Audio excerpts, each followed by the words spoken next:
ദിവ്യാത്മാക്കൾക്കെല്ലാം വിനീതമായ നമസ്കാരം. നമ്മുടെ ജീവിതത്തെ തല്ലി തകർക്കുന്നതും നമ്മുടെ ജീവിതത്തെ തളർത്ത് പുഷ്പിപ്പിക്കാൻ അനുവദിക്കുന്നതും നാം തന്നെയാണ്. നമ്മുടെ ജീവിത രീതികളിൽ മാറ്റം വന്നാൽ നമ്മുടെ ഭാവിയെ അത് ബാധിക്കുന്നതുമാണ്. ഭാവി ജീവിതത്തെ കരുപ്പിടിപ്പിക്കുന്നത് ഇന്നത്തെ ജീവിതമാണ്. അതിനാൽ ഇന്ന് നന്നായി ജീവിക്കൂ, നാളെ ശോഭനമാകും. കഴിഞ്ഞ കാലവും നമുക്ക് ശോഭനമായിരിക്കും. അതിനാൽ ഭാഗ്യദൗർഭാഗ്യങ്ങളെല്ലാം തൻ്റെ പൂർവജന്മാർജിതാരൂപം ഭാവിയെ രൂപപ്പെടുത്തേണ്ടത് ഇന്നത്തെ ജീവിതത്താൽ വേണമാക്കും. നമ്മുടെ ജീവിതം ഇപ്പോഴത്തെ ഈ അവസ്ഥ മാത്രമേ നമുക്ക് സ്വന്തമായിട്ടുള്ളൂ. കഴിഞ്ഞ സമയം നമുക്ക് നഷ്ടപ്പെട്ടു പോയി. അതിനെ വീണ്ടെടുക്കാൻ ഒരിക്കലും ഇനി സാധിക്കുകയില്ല. അത് തെറ്റായാലും ശരിയായാലും അത് കഴിഞ്ഞുപോയി. അതിനെക്കുറിച്ച് ഓർത്ത് ഇപ്പോഴുള്ള ഈ നല്ല സമയം നമ്മൾ വ്യർത്ഥമാക്കി കളയരുത്. നമ്മുടെ മുമ്പിൽ വന്നെത്തിയിരിക്കുന്ന സൗഭാഗ്യമേറിയ ഈ സമയത്തെ ഏറ്റവും ഉത്കൃഷ്ടമായ കാര്യങ്ങൾക്ക് വേണ്ടി നാം വിനിയോഗിക്കുകയാണെങ്കിൽ നമ്മുടെ ഭാവി കാലവും ശോഭനമായിരിക്കും. എങ്ങനെയാണ് ഭാവി ശോഭനമാക്കുക എന്ന് പറഞ്ഞാൽ, ഭാവി എന്നത് വന്നു ചേരുന്നവയാണ്. വന്നു ചേരുന്നതിനെ വേണ്ട വിധത്തിൽ ഉപയോഗപ്പെടുത്താൻ നാം ശീലിച്ചാൽ ഭാവി നമുക്ക് നല്ലതല്ലേ? എന്നാൽ ഭാവിയെ നാം വികലമായിട്ടാണ് ഇന്ന് വിനിയോഗിക്കുന്നതെങ്കിൽ നമ്മുടെ ഭൂതകാലം ഏറ്റവും നികൃഷ്ടമായിരിക്കും. ആ നികൃഷ്ടത്തെ നാം അല്ലേ ഇന്നത്തെ സമയം എങ്ങനെ ഉപയോഗിക്കുന്നുവോ അതിനനുസരിച്ചാണ് ഉത്കൃഷ്ടതയും നികൃഷ്ടതയും. സമയത്തെ വേണ്ടതുപോലെ ഉപയോഗിച്ചാൽ ആ നിമിഷം നമുക്ക് ധന്യമായി തീരും. അതിനാൽ നാം ഇന്ന് കഷ്ടപ്പെടുന്നുവെങ്കിൽ അത് ഇന്നലെ നാം ചെയ്തു വെച്ച കർമ്മത്തിൻ്റെ ഫലമാണ്.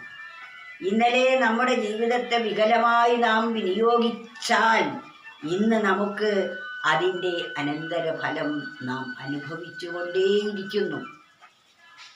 അതിനാൽ പറയുന്നു, ഭാഗ്യദൗർഭാഗ്യങ്ങളെല്ലാം തൻ്റെ നമ്മുടെ ഭാഗ്യവും നമുക്ക് നല്ല കാലവും നമുക്ക് ചീത്തകാലവും വരാൻ കാരണം മറ്റൊരാളല്ല, നാം തന്നെ മുമ്പ് ചെയ്ത കർമ്മങ്ങളുടെ ഫലമാണ്. ഭാഗ്യദൗർഭാഗ്യങ്ങളെല്ലാം തൻ്റെ പൂർവജന്മാർജിത രൂപം. ഈ ശരീരത്തിൽ ഞാൻ ഒരു തെറ്റും ചെയ്തിട്ടില്ല എന്ന് ചിലർ പറയാറുണ്ട്. എന്നിട്ടും എനിക്ക് ദുരിതകാലം മാത്രമാണല്ലോ ഉള്ളത് എന്ന് പരിതപിക്കുന്നവർ, ദൈവം എന്തിനാണ് എനിക്ക് ഇങ്ങനെ തന്നത് എന്ന് പലരും പറയാറുണ്ട്. വാസ്തവത്തിൽ അത് ദൈവം തന്നതല്ല. നമ്മൾ മുമ്പ് ഈ ശരീരം എടുക്കുന്നതിന് മുമ്പ് എത്രയോ ശരീരങ്ങളിൽ കൂടി കടന്നാണ് നാം വന്നിരിക്കുന്നത്. ആ ശരീരങ്ങളിൽ കൂടി നാം ആർജിച്ചു വെച്ച കർമ്മ സംസ്കാരം അനുഭവിക്കാനാണ് ഇപ്പോൾ തന്നിരിക്കുന്ന ഈ ദേഹം. ഈ ദേഹത്തിലിരുന്ന് അതാണ് നാം അനുഭവിക്കുന്നത്. അതാണ് ഭാഗ്യം. സുഖമായി ഒരാൾ അനുഭവിക്കുന്നുവെങ്കിൽ അയാൾ സുഹൃതം മുമ്പ് ചെയ്തു വെച്ചു. ദുഷ്കൃതമാണ് ഒരാൾ അനുഭവിക്കുന്നതെങ്കിൽ അതിന് കാരണം അയാൾ ദുഷ്കൃതികൾ ചെയ്തത് കൊണ്ടാണ്. അതാണ് ഭാഗ്യദൗർഭാഗ്യങ്ങളെല്ലാം തൻ്റെ പൂർവജന്മാർജിത രൂപം. മുമ്പത്തെ ആ ശരീരത്തിൽ ഇരുന്നു കൊണ്ട് ആർജിച്ചു വെച്ചവയാണ് ഇന്ന് നമ്മുടെ ഭാഗ്യമായും ദൗർഭാഗ്യമായും വരുന്നത്. ഭാവിയെ രൂപപ്പെടുത്തേണ്ടത് ഇന്നത്തെ ജീവിതത്താൽ വേണമാരും. ഈ സത്യം മനസ്സിലാക്കി നമ്മൾ എന്തു ചെയ്യണം? നമ്മുടെ ഭാവി കാലത്തെ ഏറ്റവും ശോഭനമായി തീരണമെങ്കിൽ ഇന്ന് നമുക്ക് കൈവരുന്ന ഓരോ നിമിഷവും നാം നല്ല നിലയിൽ വിനിയോഗിക്കുക. ഏറ്റവും ഉത്കൃഷ്ടമായ വിധത്തിൽ ഈ സമയത്തെ വിനിയോഗിച്ചാൽ നമ്മുടെ ഭാവി ശോഭനമായി തീരും. ഇതല്ലേ അപ്പോൾ നമുക്ക് ഏറ്റവും വിലയേറിയ സമയം എപ്പോഴാണ്? കഴിഞ്ഞതല്ല, വരാനുള്ളതുമല്ല, ഇപ്പോഴുള്ളതാണ്. ഇപ്പോഴുള്ള ഈ സമയം എങ്ങനെ വിനിയോഗിക്കുന്നുവോ അതിനനുസരിച്ചാണ് കഴിഞ്ഞ കാലവും വരാനുള്ള കാലവും നമുക്ക് ശ്രേഷ്ഠമായി തീരുന്നതും നികൃഷ്ടമായി തീരുന്നതും.